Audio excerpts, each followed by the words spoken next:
Qualities and the major attributes of being a leader is just an exciting opportunity for me. Now let me give you this list. Number one, a leader needs unwavering courage.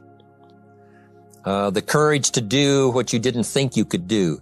The courage to step into territory that might be a little unfamiliar. The courage to talk to somebody, solve problems you couldn't solve before. That kind of courage. Courage to stand up when it's sort of dark in your corner. The courage to do it when it isn't going your way, seemingly. The courage to try to have a good day in the midst of a bad day. That kind of courage. Wavering a little at times, yes, because we all have doubts that attack us. We all have small fears that creep in. That is the nature of life. But that's what faith is all about. That's what courage is all about. To serve us when our doubts will not serve us well. Faith to overcome fear and courage to overcome our doubts. But that is a good quality, a good attribute for a leader, and that's unwavering courage. Second, self-control.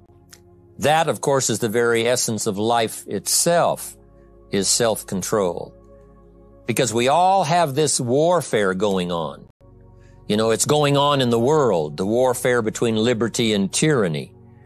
In our own body, the warfare between health and illness, the struggle between light and darkness.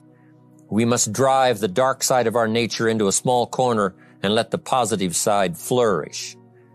We must learn to exercise self-control. Power is a wonderful thing, but it must be exercised properly. It must be exercised to benefit, not to destruction. So self-control is certainly necessary to be a strong leader, so that you can become the best example. The example of having your temper well managed. The best example of choosing wise words and not being careless. That kind of control. Control of your appetite. Control of your desires, so that they fit into the positive side of life and not the negative side. Self-control, very important. The leader must have a keen sense of justice. How very true. Justice we become familiar with, even when we're small. When certain things that happened or were done to us that something told us that wasn't right. Something did us wrong. We have that sense of right and wrong, and it starts very early. Then we have to have that sense of utilizing what's right and what's wrong so that we develop this sense of justice, this sense of being fair, this sense of being on the positive side, on the right side. We have to have justice when we're building an organization. What's fair? What is a good balance? The marketing system to be fair for everyone, certain rules and regulations, so that all of us have a chance to fit within this framework of fairness, justice, and what's right. Otherwise, enterprise cannot work. A sense of justice. Here's another one. Definiteness of decision. Indecision is the thief of opportunity. If you don't decide, the opportunity could slip away. If you don't decide what you're going to do today, the day could get away and you're not very effective. The decisions we make in the early part of our life sometimes last for a lifetime. The early decisions that you make about what you're going to do with your life, those decisions are vitally important. If you neglect them and don't make them, sure enough, the time passes and the opportunity sometimes is diminished, and sometimes you spend a lot of time now catching up simply because you didn't make those early decisions. We need decisions to correct poor decisions, to overcome our mistakes. It's possible, of course, for all of us to make unwise decisions. And at the end of 1 year, at the end of 1 week, 1 month, or at the end of a few years, we say, that decision cost me too much. Cost me a lot of time, cost me a lot of money, cost me a chance to be productive. But as long as you're alive, there's still a chance to use new decision power to correct the mistakes of decisions that were bad in the past. All of us have the opportunity to do that. You got to be definite in making decisions so that the opportunity doesn't pass you by. Take advantage. Here's the next one. A good leader has definite plans. How important that is. Make some plans for the future. This has got to be one of the greatest years. You've got to now make your plans. Don't let this momentum pass you by. Maybe you've, because of the lack of plans, have lost a month or two, or you've lost a week or two, or maybe you've lost a year and you were 10% effective instead of 100%. Now's the time to change all that and start making some plans. You got to have some plans for your family. One of the challenges all of us have in making our plans is how to balance everything, to make sure that we don't regret at the end of the year, I spent too much time on that. I spent too much money. Definite plans. The plans for the use of your money so that you find yourself secure regardless of what happens. One more on plans, and that is the plan for your personal development. The plan to be better this year than last year. The plan to take the classes, attend the workshops, do everything you possibly can to show personal progress. Not just financial progress, not just the progress of having one more car or one more home, but the progress of personality, the progress of communication skills, the progress of recruiting skills, the progress in how to deal with people, progress in using your influence so that it multiplies its power by 5 by 10 versus what it used to be. You need those kind of plans. A plan for personal growth, personal development. Next, a good leader has the habit of doing more than what he gets paid for. Doing more than you get paid for means that you're getting ready for the next move up. Because if you do more than you get paid for, you've made an investment. The average person might think if I do more than the company requires, then they're ripping me off. I'm not getting paid for that extra time, that extra attention. But you must not view it that way. You must say, I'm getting there a little earlier, staying a little later as an investment in my own personal future because I want that kind of reputation. I want that kind of philosophy to work in my life. Do more than you get paid for. So what you don't get paid for, don't worry about that. Just render the service with the vision of the future that it'll come back multiplied if you have this kind of habit, this kind of philosophy. Next, about personality. You need a pleasing personality. There's many parts to your personality. One is your working personality. The kind of behavior, the kind of attitude that you need, especially in the public. Some things you can kind of get by with being a little careless, maybe in private, but in public, where it counts so much in your paycheck, it counts so much in building your business for the future, your own personality. But here's what you also must remember. You develop your personality in private so that it serves you well in the public. The kind of personality that someone says, I'd like to be around this person. They're unusual. They're not like the average person I meet on my everyday experience. That kind of personality. Here's the best gift you can give someone. And that's the gift of attention.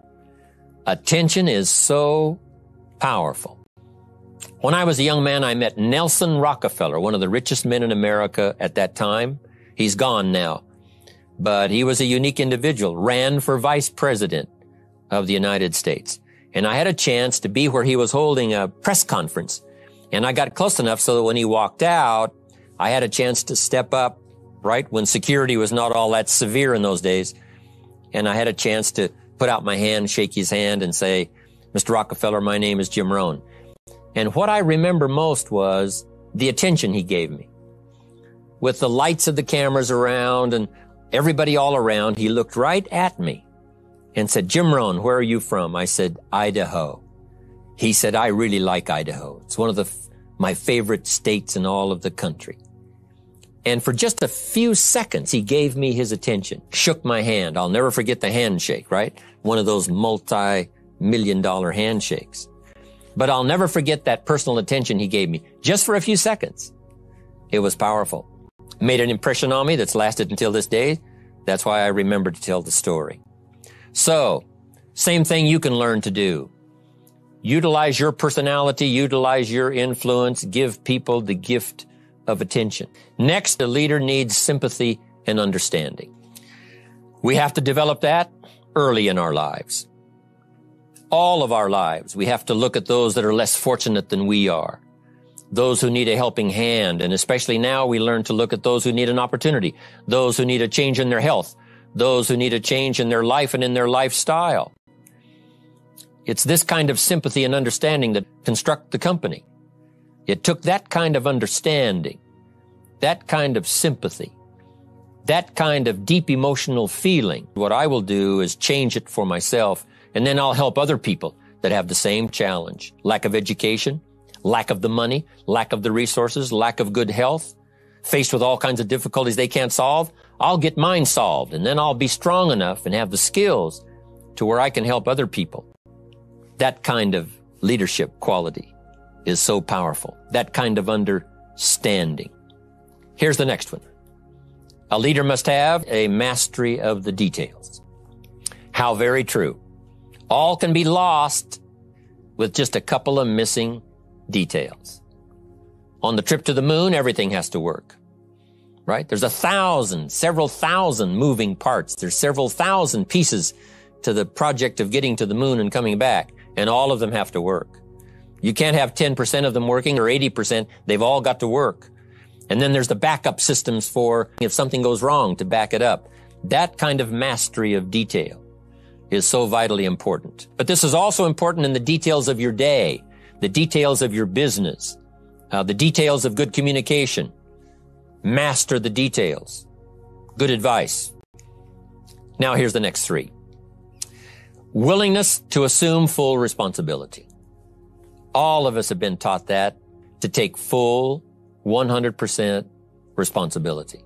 What happened to me might not have been my responsibility, but what I do about it is my full responsibility. It's not what happens to you that determines your future. It's what you do about what happens that determines your future.